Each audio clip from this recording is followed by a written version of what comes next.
नमस्कार हमारे सभी के सभी बोर्ड स्टूडेंट जो भी यूपी बोर्ड के छात्र हैं, 12th में हैं या 11th में हैं या किसी अदर स्टेट बोर्ड के छात्र हैं, 11th 12th में हैं और फिजिक्स पढ़ना चाह रहे हैं। और फिजिक्स जब पढ़ते हैं तो सबसे बड़ी फिजिक्स में एक समस्या का सामना करना पड़ता है। फिजिक्स में थ्योरी तो किसी भी तरह बच्चा अपनी कंप्लीट कर ही लेता है, क्योंकि थ्योरी में क्या है कि हो सकता है कि बच्चे को ना समझ में आ रही हो थ्योरी, तो वो क्या करेगा, उसे रट लेगा, बार बार पढ़ के याद कर सकता है। लेकिन फिजिक्स में एक सबसे बड़ी दिक्कत पैदा होती है, वो है न्यूमेरिकल्स की।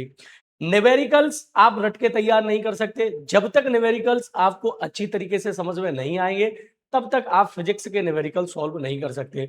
अब रही बात भाई, अगर हम न्यूमेरिकल को फिजिक्स में स्किप कर दे, छोड़ दें, मान लो हमें न्यूमेरिकल नहीं आ रही या समझ में नहीं आ रहे और न्यूमेरिकल हम फिजिक्स में छोड़ दें, तो फिर क्या होगा आपके साथ? तो भाई बोर्ड एग्जाम में अगर 70 नंबर का पेपर आता है, यूपी बोर्ड एग्जाम में अगर 70 नंबर का पेपर आता है, तो 70 नंबर के पेपर में से 30 से 35 नंबर का जो रहता है, पार्ट जो रहता है, वो न्यूमेरिकल्स का रहता है। तो फिर आप बताइए कि 30 से 35 नंबर के न्यूमेरिकल्स रहने वाले हैं, बाकी की थ्योरी होने वाली है, 35 to 40 नंबर की थ्योरी रहने वाली है। तो भाई आप अगर न्यूमेरिकल वाले पार्ट को स्किप कर देंगे, फिजिक्स में से अगर न्यूमेरिकल वाले पार्ट को स्किप कर दिया, तो समस्या क्या होगी, पास होना भी मुश्किल हो जाएगा। क्योंकि जितने नंबर की भी थ्योरी आ रही है, अब इसकी क्या गारंटी है कि आप उसमें से 100 आउट ऑफ 100 की अटेम्प्टिंग कर पाएंगे? अगर 35 से 40 नंबर की थ्योरी आ रही है, तो क्या आप लगता है कि आप 35 से 40 नंबर की थ्योरी पूरी की पूरी अटेम्प्ट कर लेंगे? नहीं कर पाएंगे। उसमें से 20 नंबर, 15 नंबर इतने की थ्योरी अटेम्प्ट कर पाओगे, तो पास होने में भी दिक्कतें पैदा हो जाएंगी।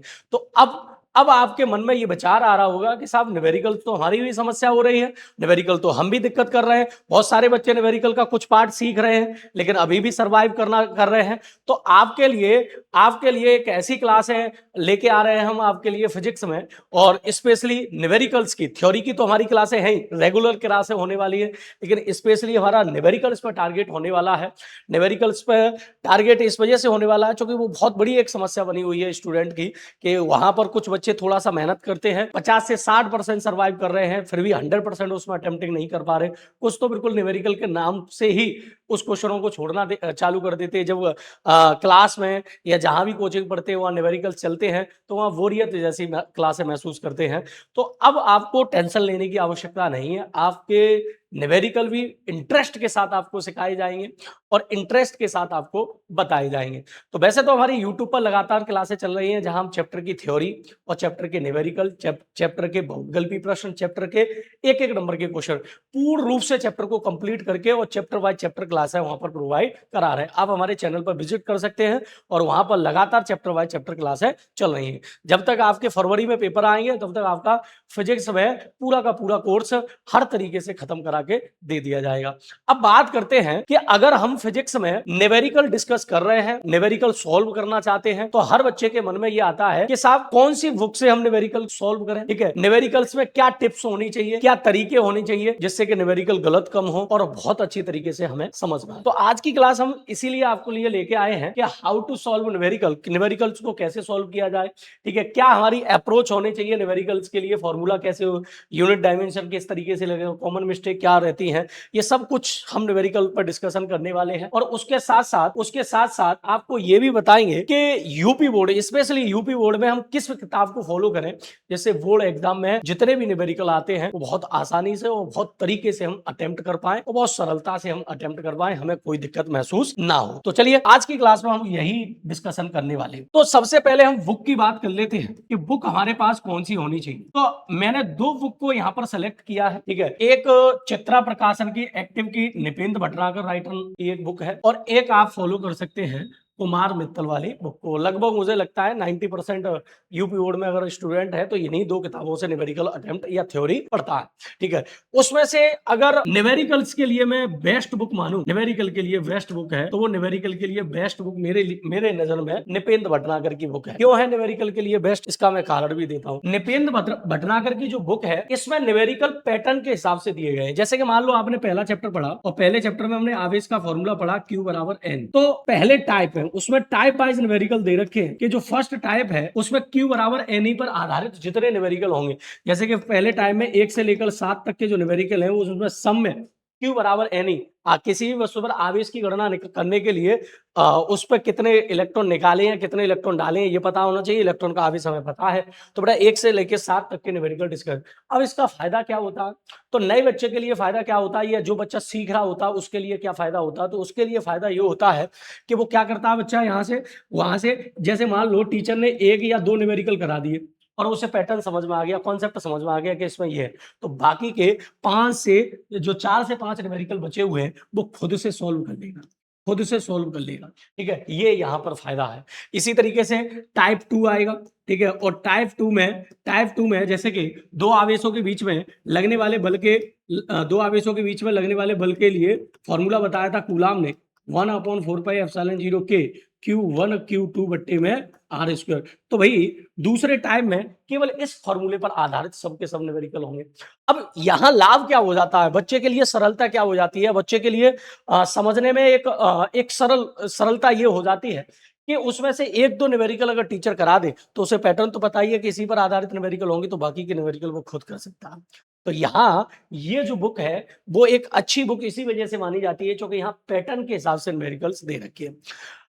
अब रही बात कुमार मित्तल की, जो न्यूमेरिकल एक्टिव निपेंद्र भटनागर की बुक में है वही न्यूमेरिकल, लगभग 1-2 न्यूमेरिकल मुश्किल से भले चेंज होगा, वही न्यूमेरिकल कुमार मित्तल की किताब में है। लेकिन कुमार मित्तल की किताब में पैटर्न नहीं है। पैटर्न क्यों नहीं है? अभी पहला न्यूमेरिकल मान लो Q बराबर किस पर है, Ni पर आधारित, तो हो सकता है कि दूसरा ही न्यूमेरिकल कूलाम के नियम पर आधारित हो जाए, 1/4πε0 Q बट्टे कितना, आर स्क्वायर। तीसरा न्यूमेरिकल किसी अदर कॉन्सेप्ट पे हो जाए, चौथा न्यूमेरिकल किसी अदर कॉन्सेप्ट पे हो जाए। तो अब बच्चे के लिए यहाँ ये दिक्कत हो जाती है कि उसने पहला न्यूमेरिकल तो एक अलग कॉन्सेप्ट से सीखा, अब दूसरा न्यूमेरिकल बिल्कुल कॉन्सेप्ट चेंज हो गया, मतलब उसे प्रैक्टिस करने का थोड़ा सा मौका इस बुक में कम मिलता है। और इस निपेंद्र भटनागर वाली बुक में जो प्रैक्टिस करने का मौका है वो थोड़ा सा ज्यादा मिलता है। तो जो बच्चे बिल्कुल न्यूमेरिकल की शुरुआत कर रहे हैं वो मैं चाहूंगा कि भैया निपेंद्र भटनागर की किताब से ही आप फॉलो करें। यहाँ पर एक पैटर्न दे रखा होता है, कुछ न्यूमेरिकल आपके टीचर डिस्कस करा देंगे, या जैसे मान लो हमारी ऑनलाइन क्लास है, आप अटेम्प्ट करके करना चाह रहे हैं तो मान लो एक टाइम में से 2-3 न्यूमेरिकल हमने करा दिए। वैसे तो हमारा टारगेट ये होता है कि हर न्यूमेरिकल को हम डिस्कस कराएं, कुछ कैलकुलेशन आपके लिए छोड़ दी जा सकती है, क्योंकि कैलकुलेशन तो बच्चों को खुद से ही करनी होगी। क्योंकि मैं कितनी भी यहाँ कैलकुलेशन बोर्ड पे करा दूं, जब तक आप खुद से प्रैक्टिस नहीं करोगे तब तक न्यूमेरिकल की कैलकुलेशन नहीं सीख पाओगे। तो कैलकुलेशन तो मैं खुद कहूंगा कि आप खुद से प्रैक्टिस करके सीखें, वहीं से आप सीख पाएंगे। बाकी का कुछ तरीके हैं जैसे कि बुक, तो बुक के बारे में मैंने बता दिया क्यों बेस्ट है, ये भी आपको बता दिया, ये क्या है ये भी आपको बता दिया। दोनों ही बुक अच्छी हैं, लेकिन उसमें से बेस्ट अगर बुक ढूंढना चाह रहे हो तो बेस्ट की कैटेगरी निपेंद्र भटनागर की हो सकती है। इसमें टाइप बाय टाइप न्यूमेरिकल दे रखे होते हैं कि इस फॉर्मूले पर आधारित न्यूमेरिकल होंगे या इस पर चीजें आधारित होंगी। अब जब हम न्यूमेरिकल अटेम्प्ट कर रहे होते हैं, तो किन किन बातों का ध्यान होना चाहिए? सबसे पहली बात, जिस चैप्टर के हम न्यूमेरिकल अटेम्प्ट कर रहे हैं उस चैप्टर की बेटा थ्योरी आपको अच्छे से आनी चाहिए, अच्छे से। क्योंकि आपको भी पता है, ठीक है, आपको भी ये बात पता है कि न्यूमेरिकल में जो भी बातें पूछी जाती है, जो भी पॉइंट पूछे जाते हैं वो चैप्टर के ही रिगार्डिंग होते हैं। जैसे मान लो आपने पहला चैप्टर पढ़ा वैद्युत आवेश तथा वैद्युत क्षेत्र, उसमें आवेश के बारे में चर्चा है, वैद्युत क्षेत्र के बारे में चर्चा। तो जितने भी न्यूमेरिकल है या तो आवेश से संबंधित होंगे या वैद्युत क्षेत्र से संबंधित होंगे या आवेशों के बीच में लगने वाले बल से संबंधित होंगे। अब आपने चैप्टर ही नहीं पढ़ा, आपको आवेश ही नहीं पता, आवेश का फॉर्मूला नहीं पता, बल नहीं पता, वैद्युत बल क्या होता है, वैद्युत बल का फॉर्मूला नहीं पता, वैद्युत क्षेत्र के बारे में जानकारी नहीं है, वैद्युत क्षेत्र का फॉर्मूला नहीं पता, वैद्युत क्षेत्र का फॉर्मूला अलग अलग कंडीशन में अलग अलग आपको बताए गए। तो जब आपको चैप्टर की थ्योरी के बारे में ही जानकारी नहीं है तो भाई आप एक बात बताओ, चैप्टर के न्यूमेरिकल कैसे अटेम्प्ट कर लेंगे? तो सबसे पहला पॉइंट है, सबसे बेस्ट पॉइंट और सबसे पहला पॉइंट है उस चैप्टर की थ्योरी आपको ढंग से आनी चाहिए। अगर चैप्टर की थ्योरी आपको आती है तो फिर क्वेश्चन को आप पढ़िए, ठीक है, फिर क्वेश्चन को आपको पढ़ना। अब क्वेश्चन को पढ़ने के बाद उसमें से क्या छांटनी है, वैल्यू छांटनी, ठीक है। क्वेश्चन को पढ़ने के बाद उसमें से वैल्यू छांटनी। वैल्यू छांटने का मतलब क्या है, जैसे कि किसी क्वेश्चन में आवेश का मान दे रखा है तो आपको पता होना चाहिए आवेश को किससे व्यक्त करती है, क्यू से, तो क्यू का मान इतना है।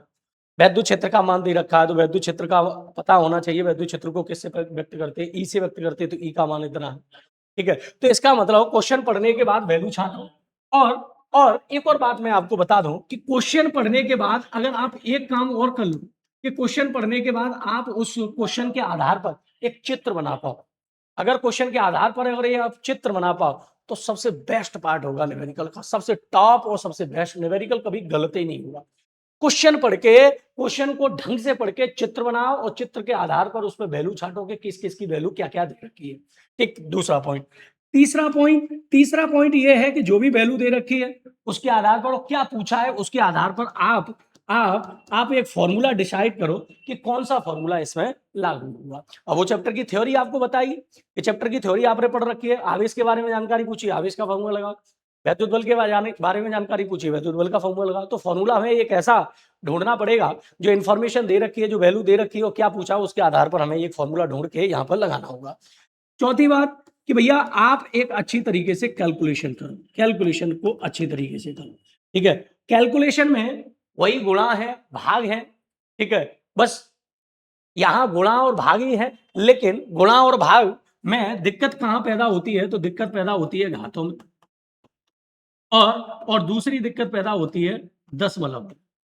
ठीक है, दशमलव में। ठीक है, जो पॉइंट है, दशमलव को इधर से उधर करने पर घातों पर क्या इंपैक्ट पड़ता है, घातें कब जुड़ती हैं, कब घटती हैं, ये कुछ कैलकुलेशन का पार्ट है जो आपको सीखना होगा। अगर मैं कैलकुलेशन में घातों की बात करूं, ठीक है, तो घातों को थोड़ा सा बता देते हैं। जैसे कि यहाँ 10 की घात माइनस के 10 है और इंटू 10 की घात यहाँ प्लस के 15 है। आपको पता होना चाहिए नॉर्मल मैथ का नियम, आधार समान है, आधार 10-10 है तो गुणा में घातें जुड़ जाती है, तो माइनस के 10 प्लस 15, तो आप देखोगे कितना बचेगा, प्लस के 5 बचेगा।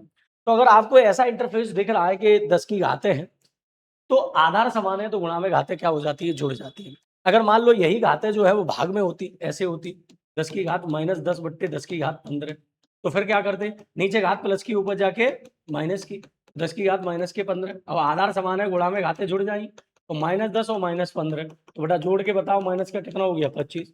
तो कुल मिला के घातें किस तरीके से जुड़ती है, किस तरीके से घटती है, ये तो एक जनरल नियम है। आधार समान है, गुणा में घातें जोड़ दो, भाग में है तो पहले घात ऊपर ले जाओ, फिर उसके बाद उसका काम करो। ठीक है, अब दूसरी बात यह है कि सर दशमलव का क्या किया जाए, दशमलव को कैसे सॉल्व करें, तो चलो दशमलव को भी सॉल्व करवा दे रहे हैं। दशमलव, ठीक है, दशमलव को जैसे कि कोई भी संख्या है, ये है 608 68.859, यहाँ घात है 10 की घात मान लो माइनस की 8 है।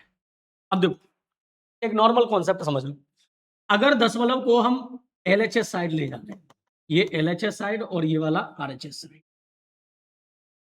अगर दशमलव को हम LHS साइड ले जा रहे हैं तो घातें जो हैं वो प्लस की होंगी, और अगर दशमलव को RHS साइड ले जा रहे हैं तो घातें जो हैं वो काय की होंगी, माइनस की। मान लो इस दशमलव को हम LHS साइड लेके जा रहे हैं, एक अंक लेके जा रहे हैं तो एक घात प्लस की, दो अंक लेके जा रहे हैं तो दो घात प्लस की। अगर RHS साइड लेके जा रहे हैं तो जितने अंक तक ले जा रहे हैं उतनी घात है माइनस की।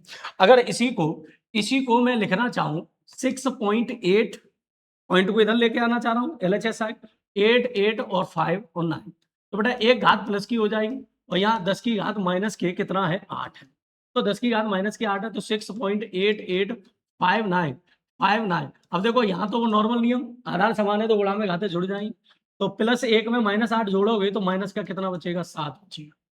तो ये छोटी छोटी बातें हैं कि दशमलव को कैसे सॉल्व करना है, LHS साइड ले जाना है, RHS साइड ले जाना है, तो घातें कब प्लस की होंगी, कब माइनस की होंगी, बाकी के घातों को कैसे सेट करना है, ये सब कुछ आपको बहुत अच्छी तरीके से सिखाया जाएगा, बताया जाएगा, और आपके साथ पूरा का पूरा सपोर्ट रहेगा।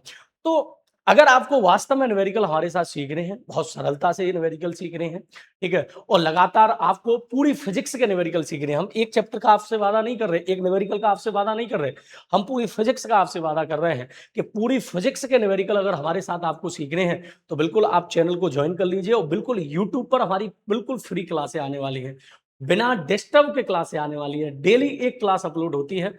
चैप्टर की पहले थ्योरी कवर्ड होती है, फिर उसके ऑब्जेक्टिव क्वेश्चन कवर्ड होते हैं, और फिर उसके बाद न्यूमेरिकल कवर्ड होती है। तो हमारा पूरा का पूरा चैप्टर बाय चैप्टर पूरा का पूरा कोर्स लॉन्च हो चुका है, यूट्यूब पर बिल्कुल फ्री हो चुका है।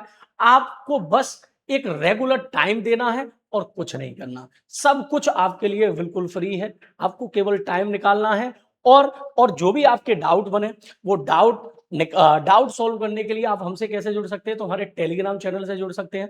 जो वीडियो आप देख रहे हैं इसके डिस्क्रिप्शन में टेलीग्राम चैनल की लिंक दे रखी है, आप उस पर क्लिक करके हमारे टेलीग्राम चैनल से जुड़ सकते हैं। जो भी न्यूमेरिकल्स या जो भी चैप्टर की थ्योरी आपको कहीं भी कोई भी डाउट है उसका फोटो खींच के वहां ग्रुप पर डालिए। आपके जो डाउट है वो डाउट हम वहां से उठा के और यहाँ पर किसी एक सेशन में आपको यहाँ पर डाउट पूरे तरीके से क्लियर कराए जाएंगे। वैसे उम्मीद है कि डाउट बनेंगे नहीं, क्योंकि क्लासें इस तरीके से ओरिएंट होने वाली है कि आप भले ही ऑनलाइन क्लास अटेंड करेंगे, ठीक है, आपको लगेगा हम मोबाइल पर बैठ के क्लास को देख रहे हैं, लेकिन ऐसा महसूस करेंगे उस क्लास को देखने के बाद का हम किसी कमरे में एक ऑफलाइन क्लास ही अटेम्प्ट कर रहे हैं। इस तरीके की आपको बिल्कुल फीलिंग आएगी। ऑनलाइन क्लास में ऑफलाइन जैसी फीलिंग आने वाली है। बेहतरीन क्लासें होने वाली है। विशेष तौर पे न्यूमेरिकल्स में बहुत जबरदस्त तरीके से हमारा फोकस होने वाला है। थ्योरी बहुत लाजवाब होने वाली है, क्योंकि थ्योरी हम फील करा के समझाना चाहेंगे। क्योंकि देखो किसी भी चैप्टर के जो टॉपिक हैं, जो थ्योरी है, वो कहीं न कहीं हमारे आस-पास के दैनिक जीवन से कनेक्ट होती है। दैनिक जीवन में ऐसी घटनाएँ घटित होती हैं जो फिज़िक्स के कॉन्सेप्ट पर आधारित होती है, लेकिन हम उन्हें देख के समझ नहीं पाते हैं कि ये क्या घटना घटित हो रही है। तो फिर हमारे फिज़िक्स पढ़ने का मतलब ही क्या? कि हम ये ना समझ पाएँ कि इसमें क्या फिज़िक्स यूज़ हो रही है या ये घटना किसके कारण घटित हो। तो हम लोग फिज़िक्स इसी तरीके से पढ़ने वाले हैं कि चैप्टर की थ्योरी को यूज़ करके हम ये पता कर पाएँगे कि कहाँ पर इसका उपयोग हो रहा है हमारे दैनिक जीवन में, कहाँ-कहाँ इसका उपयोग करके हम अपनी नॉलेज को और बढ़ा सकते हैं और अच्छा अपनी फिजिक्स का उपयोग कर सकते हैं। तो हमारे चैनल से जुड़े रहिएगा। न्यूमेरिकल्स प्लस थ्योरी और यूपी बोर्ड की समस्त तैयारी करने के लिए, फिजिक्स की पूरी कंप्लीट तैयारी करने के लिए हमारे चैनल से आप जुड़ सकते हैं। और पूरी फिजिक्स की हमारी गारंटी है कि हर फिजिक्स का हर पार्ट हम आपको कवर करके देंगे बोर्ड एग्जाम तक। तो इसी के साथ थैंक यू।